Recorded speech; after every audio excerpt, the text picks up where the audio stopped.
Good afternoon, if it's afternoon, wherever you are right now. And I hope you're not too sleepy from watching the Oscars last night. It was generally a satisfying set of outcomes. I could have nitpicked here or there.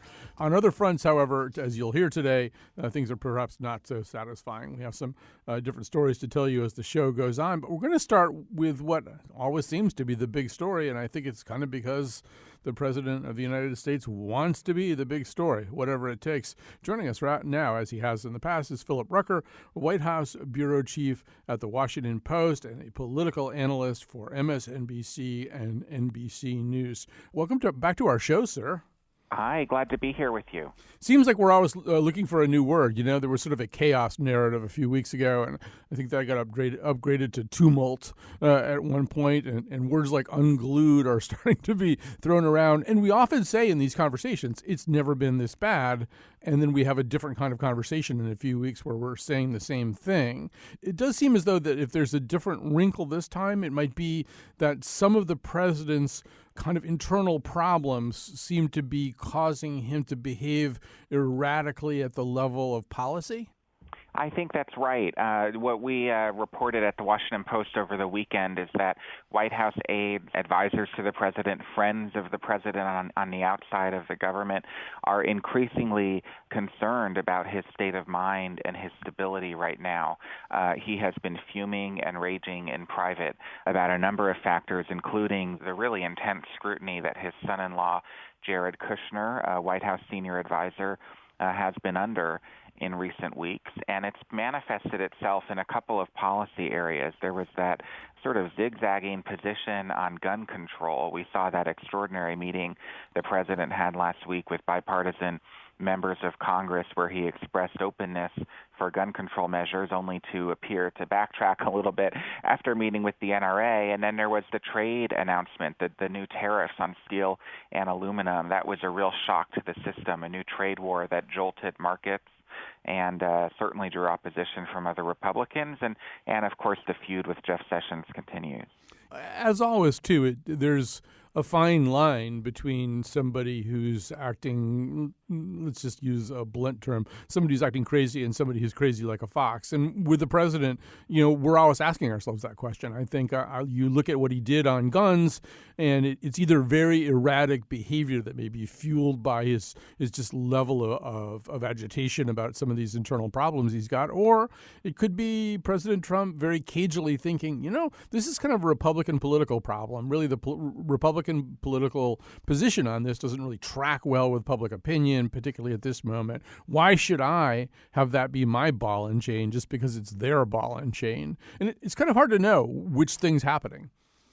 I think that's right, and I'm not credentialed enough to be able to say whether the president is crazy like a fox or just plain crazy, but I can tell you the people we interviewed inside the White House and around the president are deeply concerned right now. One of his allies said that this is pure madness. Those are the allies' words, and I spoke to Barry McCaffrey, the retired four-star Army general, and he said the American people should be alarmed. He said he thinks the president is starting to wobble in his emotional stability, and his ability to do harm is only going to increase.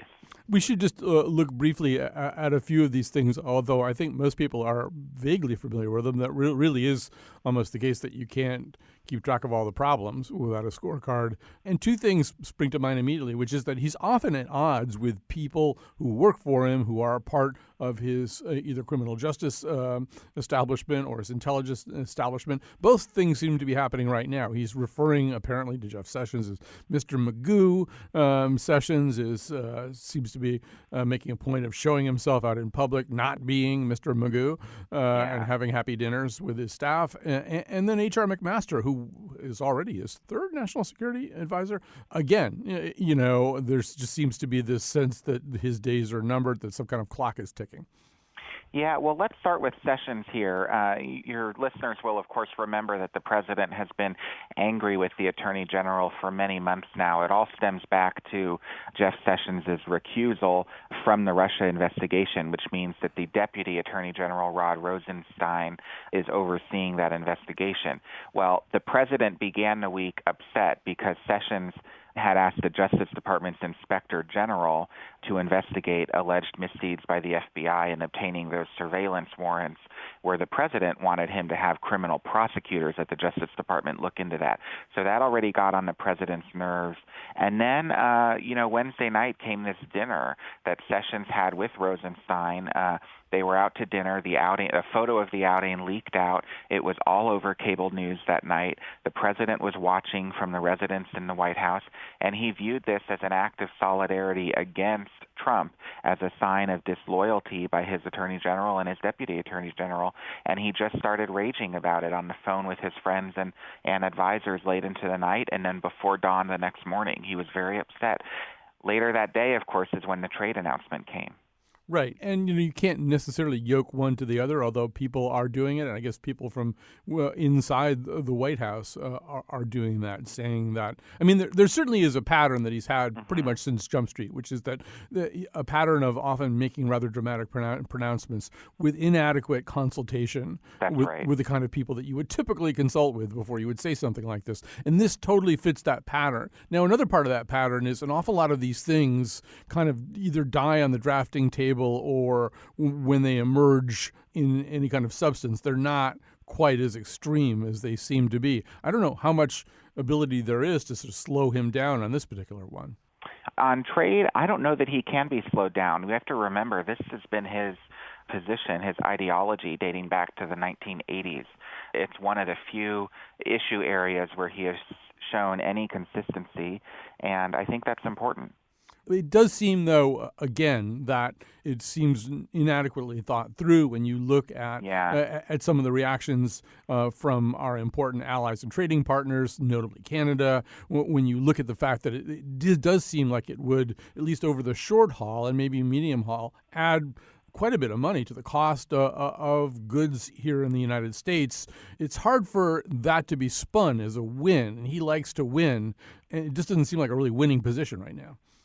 I think that's right, and for an example of how hard it is to spin that to the public, just look at Wilbur Ross's appearance on cable news the other day, where he was holding up the Campbell's soup can and the can of Coca-Cola and trying to make an argument, but drew a little bit of mockery for that. Well, he's also drawn a little bit of mockery for the claim that, this would not measurably, substantially add to the price of an American automobile, although that's exactly right. It's $175 on an average car. And that matters to a lot of people. Right. It may not matter to a millionaire and billionaire, but it matters to most Americans, especially those who voted for Donald Trump.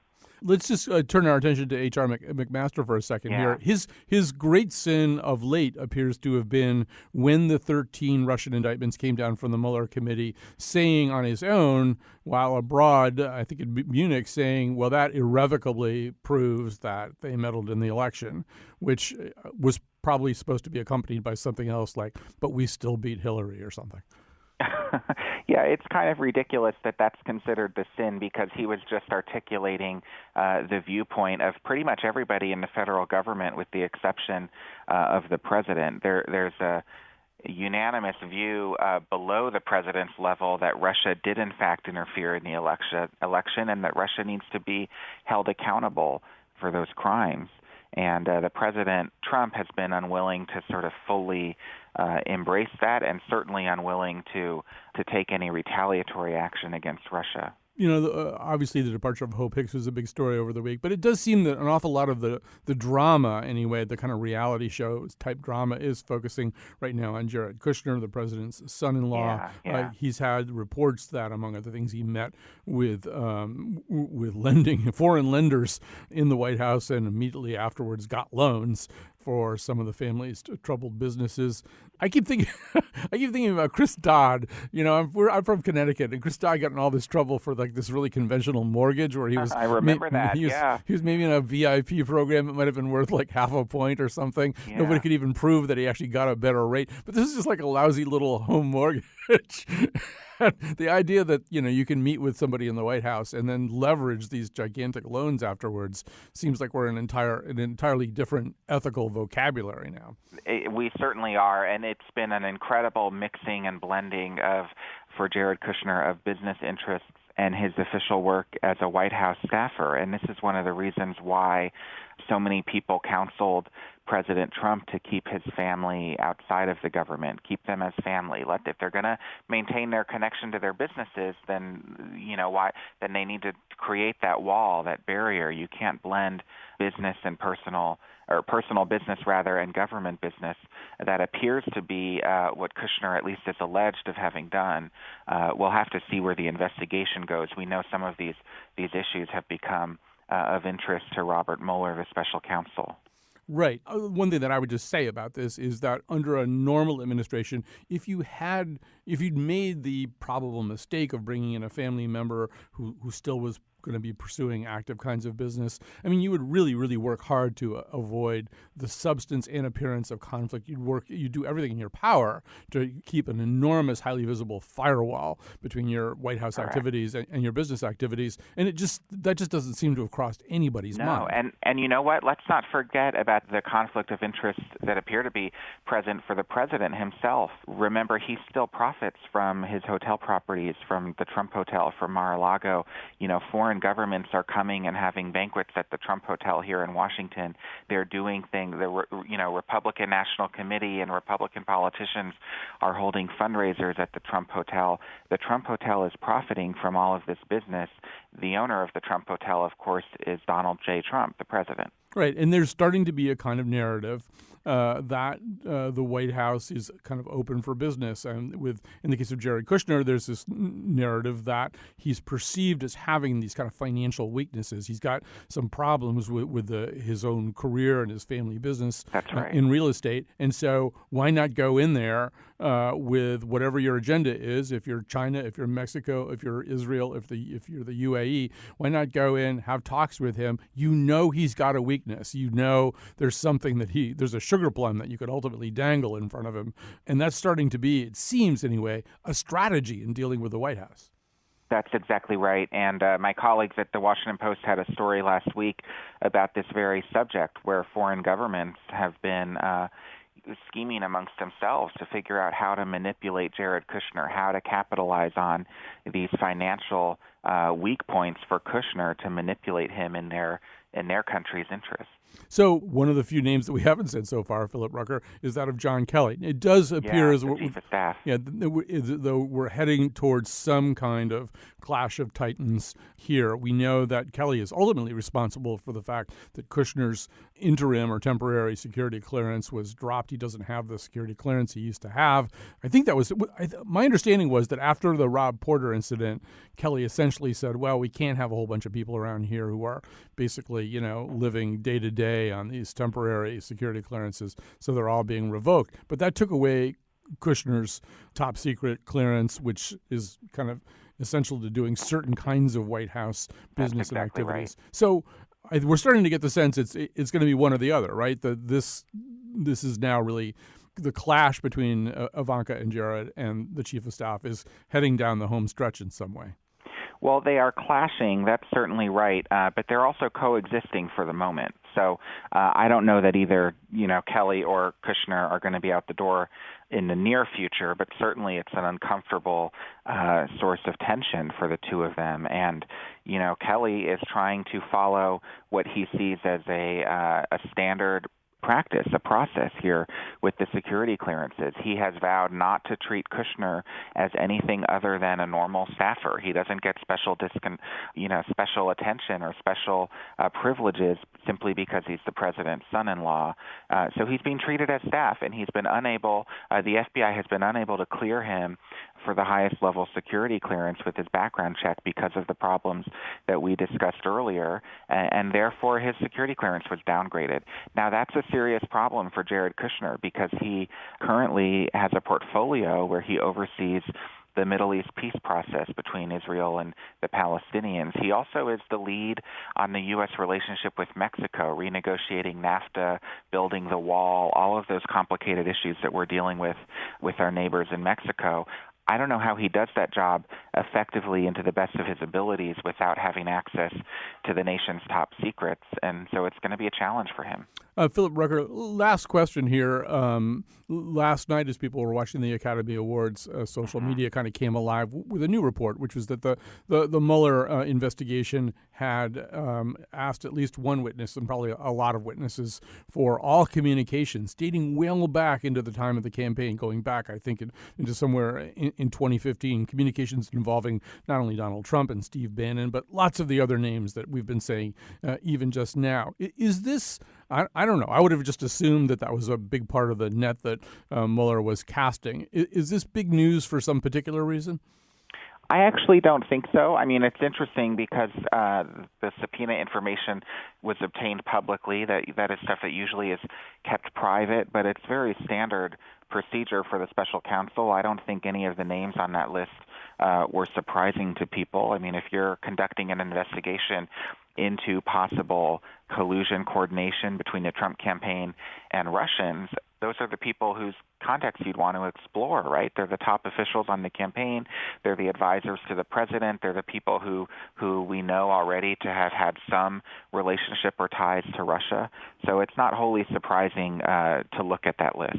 The one person for whom it might be surprising, or unsettling anyway, is President Trump, who, as we know, is kind of hyper-focused on chyrons. Those are the little kind of words that appear at the bottom of the screen, whether you're watching Fox or CNN. If that gets turned into a frequent crawl or a chyron, that it's the kind of thing that might feed the kind of agitation you've been describing. I think that's exactly right. And he has maintained, he's said it a zillion times now, no collusion, no collusion, no collusion. And so if there's any indication that Mueller is in fact investigating possible collusion, that will agitate and irritate the president. But look, President Trump has a number of things he can be agitated by at the moment, including our reporting on what his White House aides are describing as pure madness, but also the scrutiny on his son-in-law. It's all irritating him and has had him in a dark mood lately.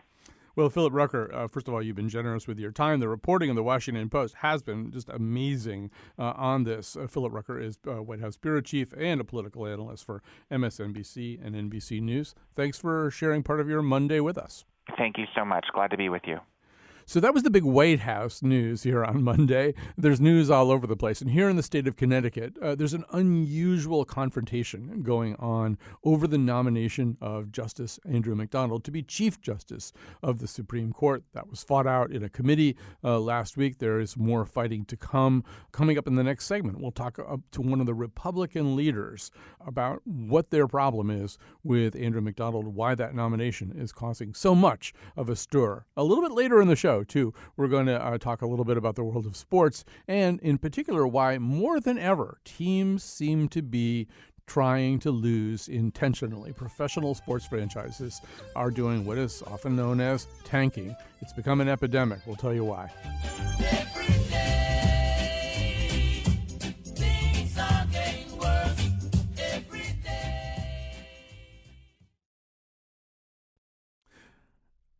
Okay, we're back. Sorry, I didn't make one adjustment there. We're back now. And so the Supreme Court of the state of Connecticut is probably the most undercovered branch of government. Well, no, it's not probably. It is the most undercovered part of the state government, particularly relative to its importance. I mean, most people just don't know very much about it. The press doesn't really cover it. I am kind of famously, even in this newsroom full of really smart, heavily engaged journalists, I'm like kind of famous as the Connecticut Supreme Court nerd. I'm actually I read the decisions sometimes. I could name all the justices, stuff like that, which many journalists, believe it or not, probably couldn't do because we just don't pay any attention to it. The only time we pay attention to it is when all hell breaks loose. And all hell breaks loose typically over confirmations of chief justices. This will not be the first time, the hell that has broken loose now, or if there's either very, very, very high-profile cases or very controversial decisions. But most of the time, the Supreme Court just kind of lopes along in this very studious, monastic existence. But that is not the case right now. Andrew McDonald, who is currently a justice on the Supreme Court, formerly a state senator, and also the counsel to Governor Malloy for some of the years of the Malloy administration, it has been nominated to be the Chief Justice, and his nomination is not going swimmingly, I think it's fair to say. Last week, he spent 13 hours testifying to the Judiciary Committee, and then for his troubles, got a 2020 vote, which counts as an unfavorable report to the House and Senate. He is opposed primarily by Republican legislators. So we thought it would be interesting to talk to one of their leaders. Len Fasano is the Connecticut State Senate Republican leader, serves the 34th District of Durham, East Haven, North Haven, and Wallingford. And he's with us right now. Len Fasano, thanks for taking some time to join us. Colin, thank you for having me on. So what's going on here? You've got, most confirmation processes for justices of the Supreme Court, they're kind of layups, although lately they haven't been. And this one is going to go right down to the wire. So why is that happening? Well, I think that first of all, I know Senator McDonald, Justice McDonald, very well. When he first got to the Senate, we came in our freshman year together, and I've worked with him on other pieces of legislation. And then when he was in the governor's office, and my caucus and overwhelmingly supported Justice McDonald to sit on the Supreme Court, and that vote went very smoothly and very well, and showed a lot of confidence in him. But there's a big difference between asking someone to be a member of your team and asking someone to be your team captain. Those are two different obligations and two different, I would argue, requirements required to do that. So I think the only way you can figure that out is you have to look at his decisions, and he's obviously written a lot of decisions, participated in decisions, and in bills. And this is the only way you can get a flavor of who Justice McDonald is and what he would be if he were to be the Supreme Court justice. It's about not whether he came on the right side of the case or the wrong side of the case.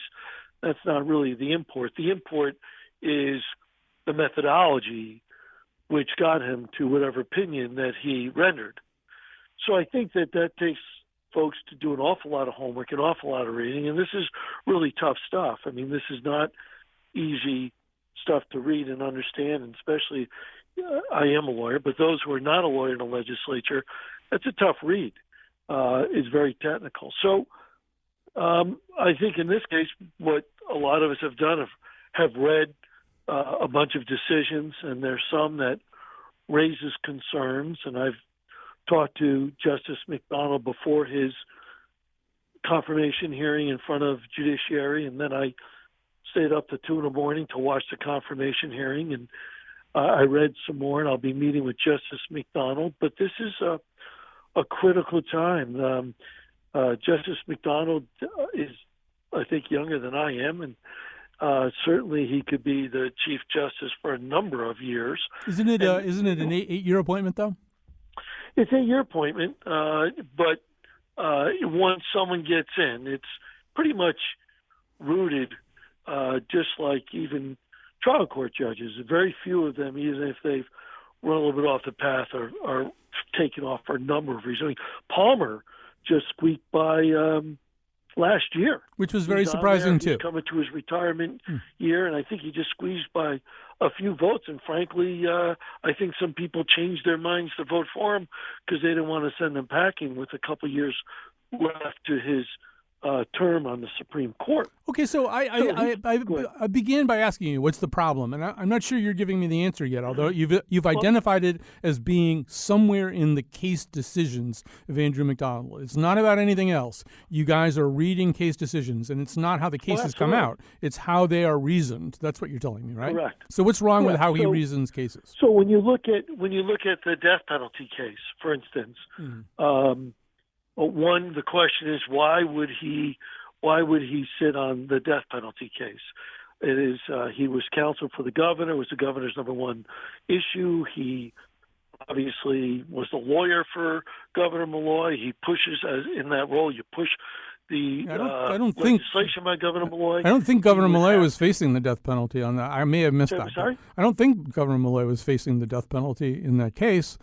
I might have missed Governor Malloy argued, I think even Andrew McDonald testified this was a high priority of Governor Malloy, the 2012 law that the Supreme Court overruled or effectively got rid of the death penalty.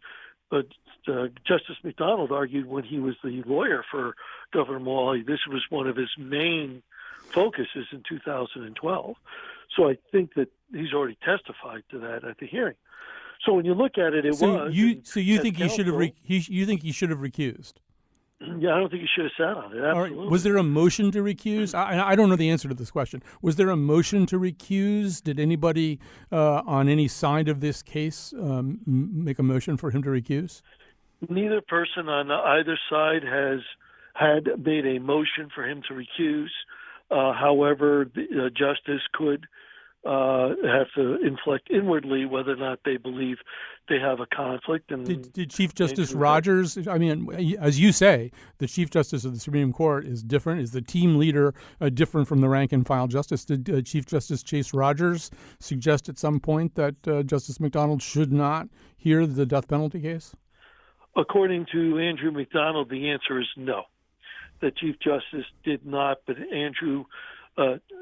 Justice McDonald indicated it would be extraordinarily rare for a Chief Justice to, as he sort of put it, butt into someone's business and say, you're not supposed to sit on this, or, I would be careful sitting on this. So he testified to that statement, and when he was in my office, said that it'd be extraordinarily rare for any justice to say to another justice that I cannot, that you should not sit on a case. Let me ask you this. So, did anybody, anywhere, did anybody in the state legislature, anybody in the executive branch, anybody anywhere suggest that McDonald had a conflict and should recuse? Was that ever part of any kind of public debate? Once again, I can only tell you what Andrew McDonald said, and he said that nobody. Well, nobody made any suggestion to him. Nope. No. I mean, it just seems to me that it seems a little strange that suddenly you guys. Colin, well, let me just ask this. It seems a little strange that you are suddenly really, really exercised about his failure to recuse in a case where, as far as I can tell, nobody, including you, including any Republican member of the Judiciary Committee, nobody on the Supreme Court, not the Chief Justice, nobody ever suggested this. But suddenly now, years later, his recusal is a source of grave concern for you. I mean, where did this come from? Well, if I can, number one, we don't know who's going to sit. The justices decide among themselves, and when they come out. Now, I didn't, if you want to say mea culpa, I didn't pay attention when the matter was going to be heard by the Supreme Court. I don't follow their calendar. I don't know when a matter is going to be heard. So what they do, briefs go in, the justices get together. If there's a recusal, they talk among themselves, they figure a substitute, and they go out and they sit. So you wouldn't know to the day of argument whether or not someone is sitting. They don't really let that be known, number one. Number two, when it was argued, and I don't remember being involved, knowing it that well, but when it was argued, I know when the case came out, it was pretty much known that he had sat on it, and there was a significant amount of rumbling inside the legislature after the fact. I'm sure if, we're doing 100 other things, and none of us are really watching exactly when the appellate court goes into session and when the Supreme Court is. I would not have any knowledge of something like that. But if it were such on our radar screen, if we're let me just interject for a second. Justice, I would not have to monitor a Supreme Court justice to suggest, hey, how could you sit on a case in which you were a lawyer and opine to your client that it's constitutional, and then sit on the Supreme Court case that's going to rule in the very arguably the very decision that you gave your client when you had him sign the law. But this case was. No, let me just talk for Senator. You got to let me ask some follow-up questions here. This case was years ago.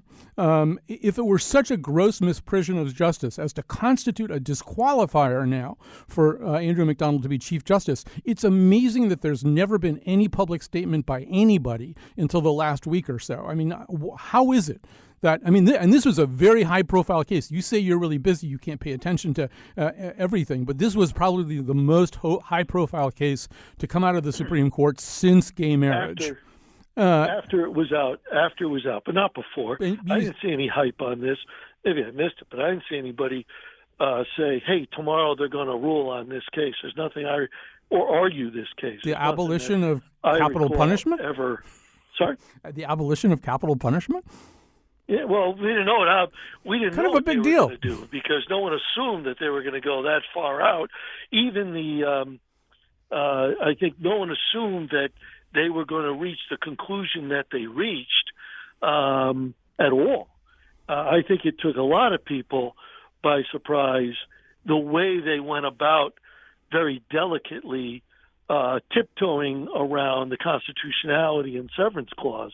So until you read the decision, you don't know what the outcome is. You don't know how they were going to, the methodology for the rationale until the decision came out. Are you unhappy with that decision? Do you wish we still had capital punishment in Connecticut?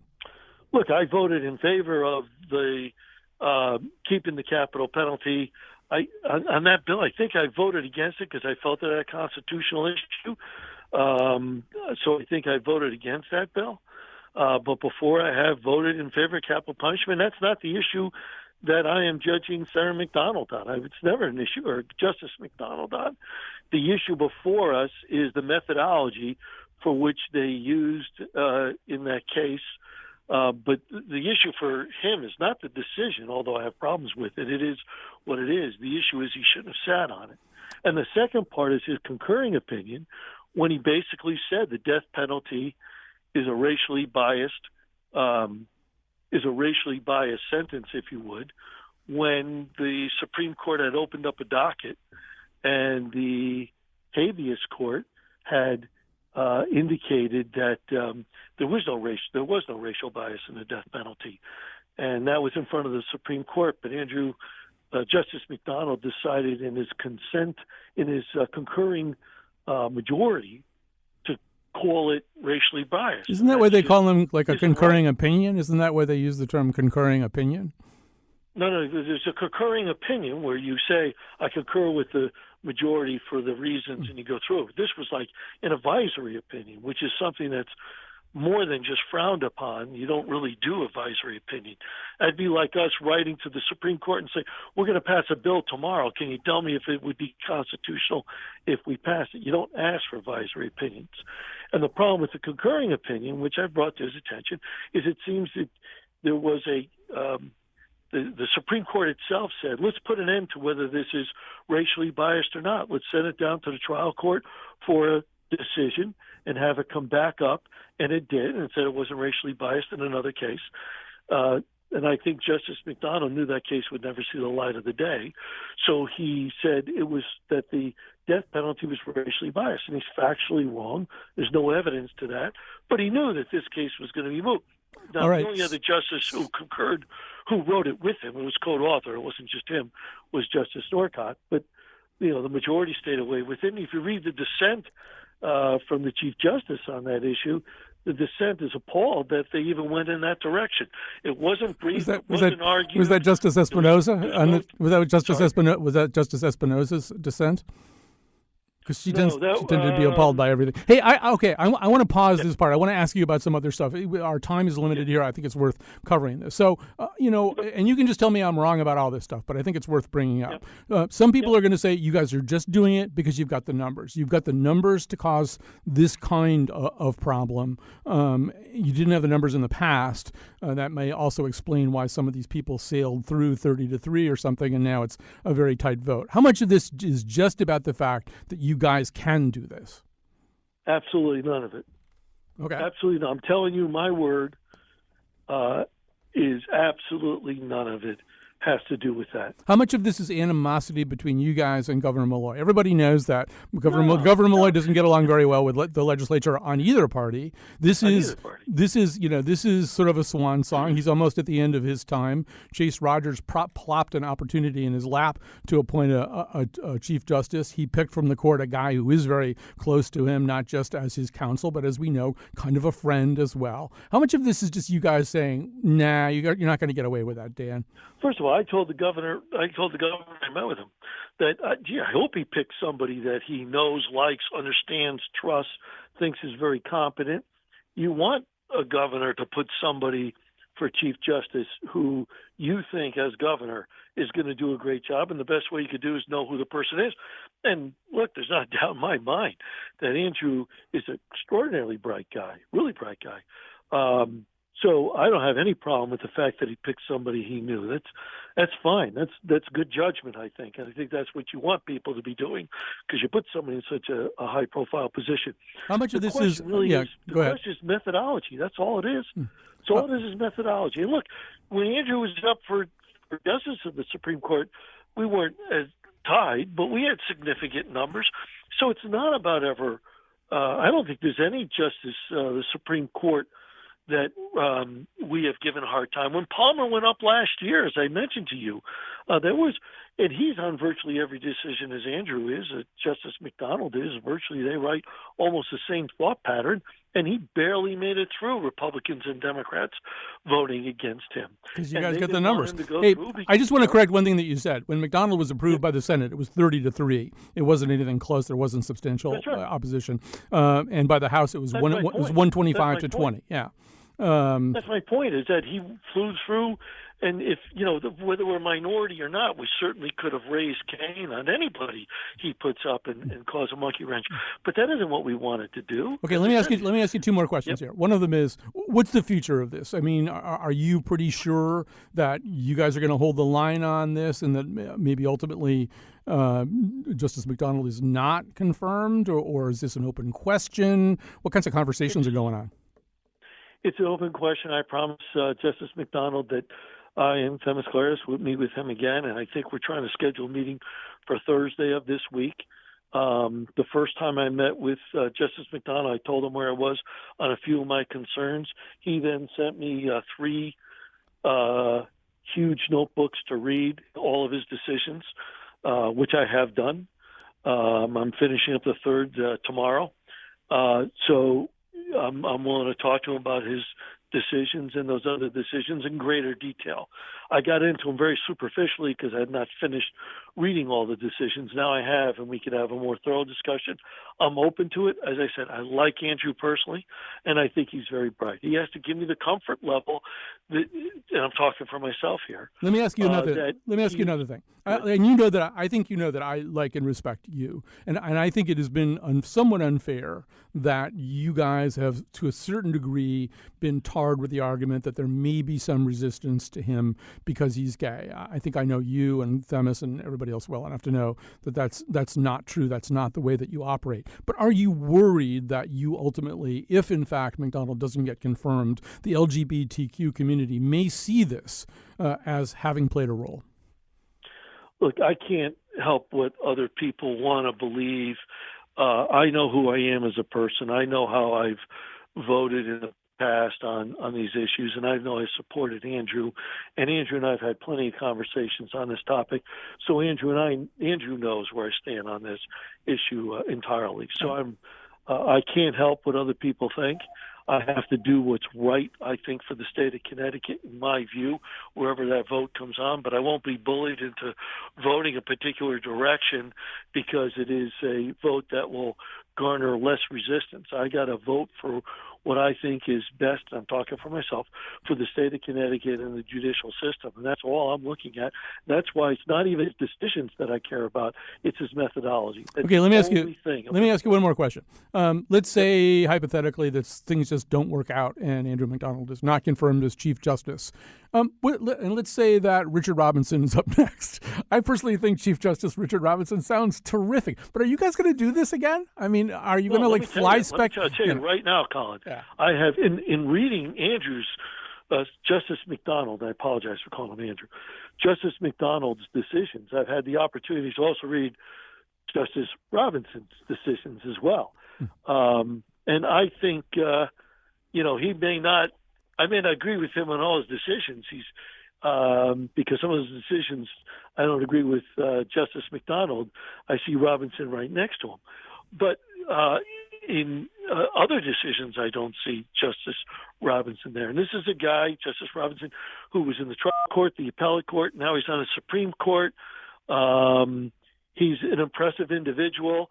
He was really, really good on the appellate court, where he has an abundance of writings. I could see me getting behind Justice Robinson and absolutely get interesting. Also, I think he knows. Doesn't he know martial arts? I think he's like a martial arts expert. So he could. Well, then I'm more in favor. Yeah, you and Kissel, he could kill you with 2 fingers. So be careful.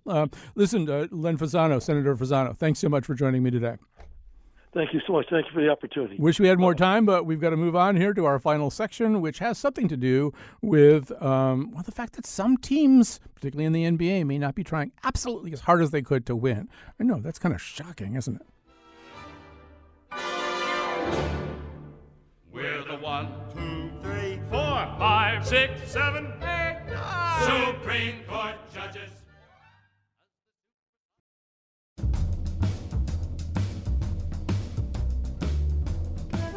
In other news, Steve Bannon is in Italy to watch their election, which he says is their version of the Trump vote.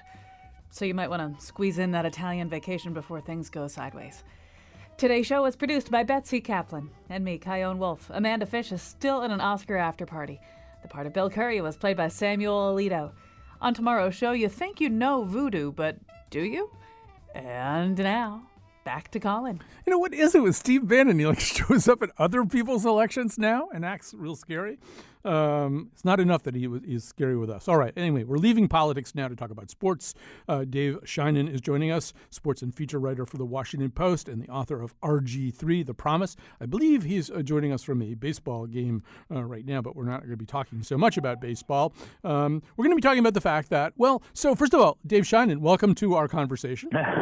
Thank you very much. Thanks for having me. So if one is a fan of the storied Phoenix Suns basketball franchise, one is familiar with actually a kind of a trope they have online. It's called the timeline, #the timeline. And the whole idea, and the basic meaning of the timeline is we suck now, but we have a plan for not sucking. And a lot of that plan involves a certain amount of contemporary sucking in order to get into position for really good draft choices.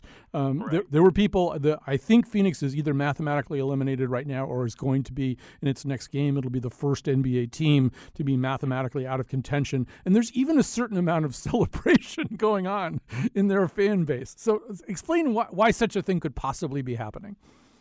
Well, tanking has a very long history in professional sports. It's not a new concept. There have been famous examples of teams like the Houston Rockets in the early 1980s tanking in order to get the worst record and get the first draft pick, and they picked Hakeem Olajuwon. The Pittsburgh Penguins, right around the same time in the NHL, tanked in order to get the first pick and got Mario Lemieux. Both of those teams went on to win championships with those players.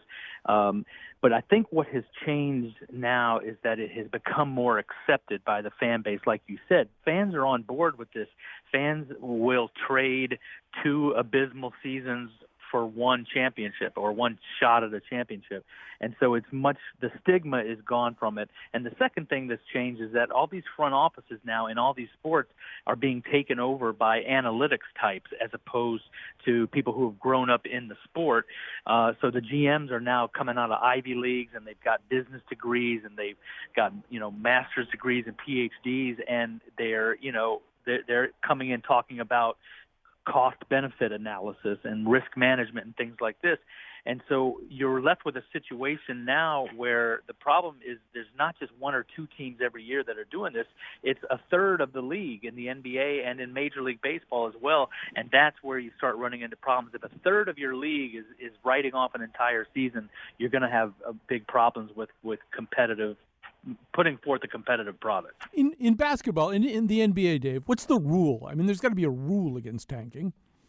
Well, there are, but it's hard to codify it, I guess. I mean, obviously, I don't think you're seeing players going out there and tanking games like you would in a point-shaving scandal or some kind of gambling scandal. It's nothing like that. And in fact, coaches, too, are for the most part trying to win, but they're being given marching orders by front offices to maybe play certain lineups under the guise of let's look at younger players and not play our veterans who could give us a better chance of winning. Let's take a look at our young players who we might be counting on for the future, but who are going to lose us games right now. So it's just hard to enforce. I mean, the NBA has put out memos to all of their teams, all their owners, that we will deal with this in the harshest possible terms if you are caught, tanking. But at the same time, it's difficult to prove. Right. I mean, let's turn our gaze to the NFL for a second. Have the Cleveland Browns been tanking, or are they just unbelievably terrible? I watched a few Browns games this year. I'm not prepared to answer that question. Are you? No, and it's much harder, I think, to tank in the NFL because, for every Andrew Luck who pays off a team that tanks. I mean, he's also been injured the last couple of years, but there's plenty of Ryan Leafs out there who are complete failures as overall first-round picks. So it's much harder to tank in the NFL. But the Browns are one example of a team that you wonder where that line is between tanking and just being terrible. And so, I mean, you say that some of this comes from the front office where these data crunching geeks are. On the other hand, the front office includes the owner. It's hard to sell tickets, I would assume, to a team that, maybe has put some of their better players on the IR, which is one of the ways that you tank, right? You take a couple of guys who are halfway decent, you put them on injured reserve so they don't even have to go out there and flop. But then you don't sell tickets. Well, but the other part of that is that you do this primarily through young players who are not making a lot of money, and that's what you're seeing in baseball, and that's why there's a current labor crisis in baseball, is because tanking is accompanied by teams shedding veteran salaries and paying all these young kids the minimum salaries, and so their revenues may shrink, but so are their payroll, so are their expenditures, and so you wind up essentially breaking even. That's the biggest problem right now in baseball, because baseball unlike the other sports, does not have a salary floor, which means there's no minimum that the team has to pay in payroll, whereas in the NBA and NHL there are salary floors where teams are required to field minimum payroll teams. Although in the NFL, rookies are incredibly cheap compared to veterans, and a good draft position. I mean, I'm surprised more NFL teams (parentheses Jets close parentheses) aren't tanking, because in fact you can get a lot out of it, and it's you have a cheaper payroll. Yeah, that is true as well. It's just that I do think that the NFL it's somewhat it's more of a crapshoot. In the NBA especially, and the NHL for that matter too. The two or three best draft prospects every year are can't miss guys. It's very rare to see a guy in the NBA or NHL who completely falls apart as a player. But the Golden State Warriors are not dominant because they got this one terrific draft pick, right? The Golden State Warriors are dominant because of tremendous discipline and chemistry. That's right. But that's been hard to replicate. I mean, they're a unique case. I don't think there's, you would have a hard time replicating the success in Golden State, given the way that they've drafted over the years. So I don't know what can be done about this. Anything, or is this just the new normal? Well, I mean, there's two things that can be done. One's radical and one's not so radical. The radical thing is to go to the relegation system like they do in European soccer and some other international leagues, where teams that aren't competitive are dropped to a lower division that has no chance to win championships. And then it's 3 years or so until they can be moved back to the upper league. That's never going to happen, I don't think, on these shores. The other thing you could do, though, is to stop tying draft position to record. In other words, the draft has historically been bottom up, a reverse order. The worst teams draft get the best draft picks. If you took away that tie and sort of made it a complete lottery from all the way from 1 through 30 in the NBA, I think you would, eliminate some of this tanking. Dave Sheinin, we're going to have to stop right there. Dave Sheinin from the Washington Post. Thanks to everybody who helped out with today's show. We never tank shows, by the way. We are competitive every single day. Betsy Kaplan insists on it.